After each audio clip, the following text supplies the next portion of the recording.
Video, y'all make sure y'all share the video. Make sure y'all like the video. Make sure y'all subscribe to the channel. So the next video, we're gonna talk about these liberals and letting these migrants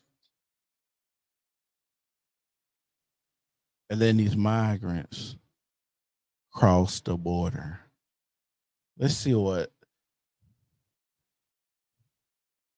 Tom Homan. Let's see what Tom Homan and Tucker Carlson got to say about the migrants. Y'all make sure y'all like the video. Make sure y'all share the video. Follow us on all social media platforms. And if you want to support the channel, hit that super chat on that Cash App. And if you want to call in to talk about anything, the number's in the right-hand corner. Call in. The line's always open. Is there any way to move millions of Haitians into rich white liberal neighborhoods? I mean it.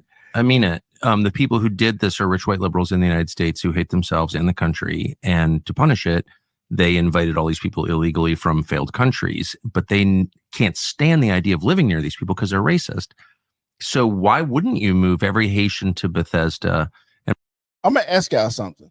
Since he said that, have you ever heard of anybody of a different race have something called black flight or Mexican flight or brown flight? You always hear like when a black person, and we've all seen the videos, when a black person moves into the neighborhood and the white family is sitting on the porch and the daddy comes outside with his lemonade and see the black family moving in and he says, well, there goes the neighborhood. And then they move out. We've all seen those videos. The white person, well, there goes the neighborhood, and then they move out. The white flight.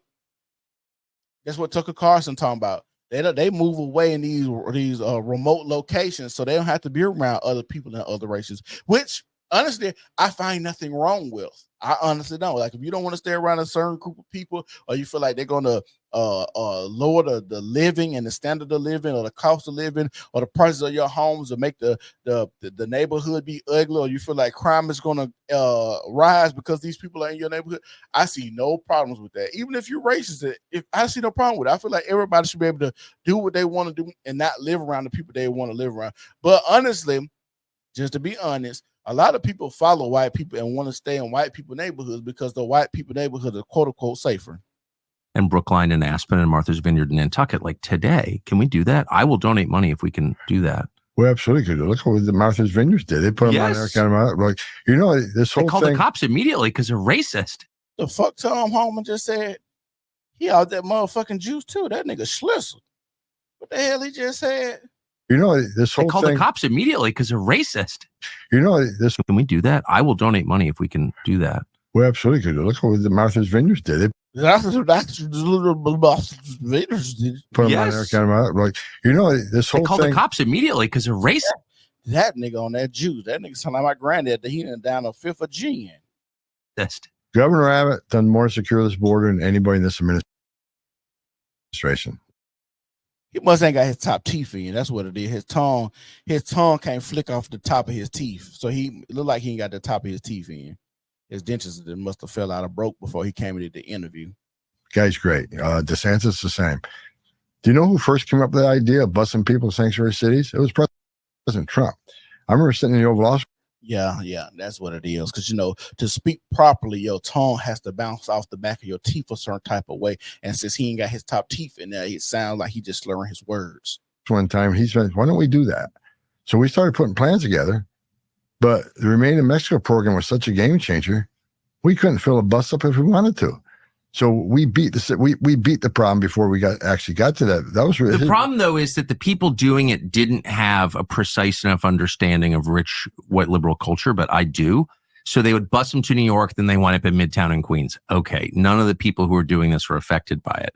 But I could give you a list of zip codes where, like, Tony Blinken lives and stuff like that, because I know that world.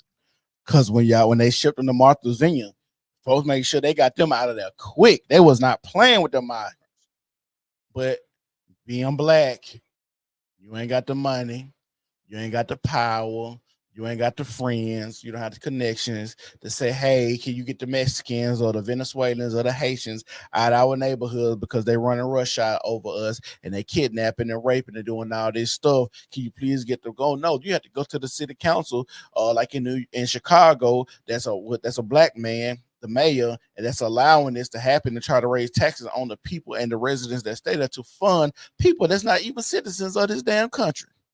They need to be moved into the neighborhoods of the people who are calling you racist for wanting to have laws and borders. Like, they need to feel the effects of their own destruction. So just text me and I will send you the zip codes. Please. Because that's the thing about people make these great ideas for other people, but they never get to live in the consequences of these great ideas. They never get to see the brunt of their ideas. They never get to see the blows or the pushback that people give. They never see the hurt and the anguish in people's faces. They never get to, you know what? They never get raped. We have young ladies that take a job, just go for a regular job, and a migrant come in here and just rape this woman and kill her. And you got it on a Ring doorbell camera, and this is all right. This is sad that we have so many people making decisions that don't understand what a lot of people are going to go through. Just like even when they was telling about Lyndon B. Johnson talking about making programs for niggas and have them voting for the same way for the next 200 years. How does white man know what black people need? And you see what's happening now to the black community.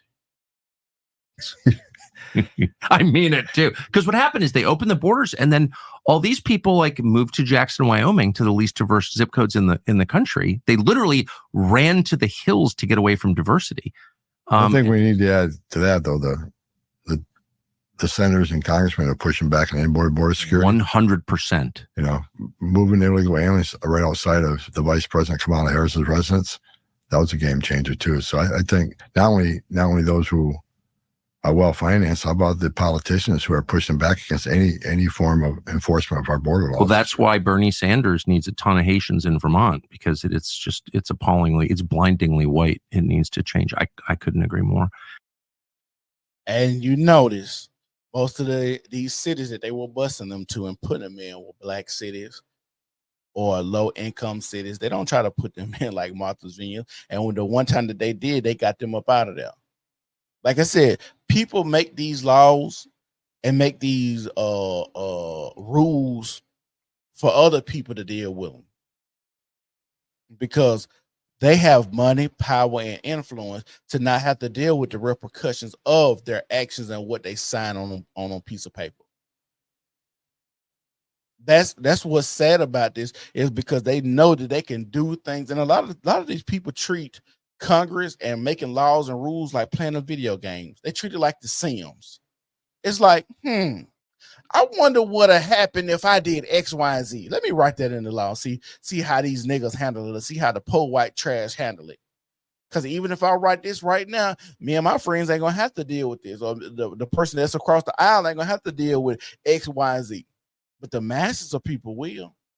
That's why I say every day, why haven't the American people went in Congress and put these niggas in a headlock or a chicken wing or the wash machine, or beat them up or threw them in the drain, or just tore America up right now? The migrants alone, COVID alone, should have had Americans, everybody in America in the uproar. Everybody. I ain't talking about going to ride. I ain't talking about going to steal no TVs. I ain't talking about none of that. I'm talking about your everyday citizens should have got together, because they said you can have your militia to come and overthrow the government if it gets tyrannical. And if y'all don't think our American government is tyrannical by now, I don't know what y'all are waiting for, or what y'all need to see to confirm or deny if it's tyrannical or not.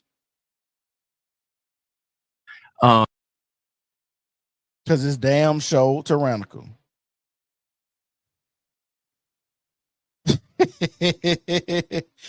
He sounded a lot clearer at the RNC. Yeah, he sounded a lot clearer then, but god damn, that he's what? Tom, slow down on the juice. I see you got a glass of water, look like a lemonade right there. They must have slipped you a little Mickey. You're slurring your words and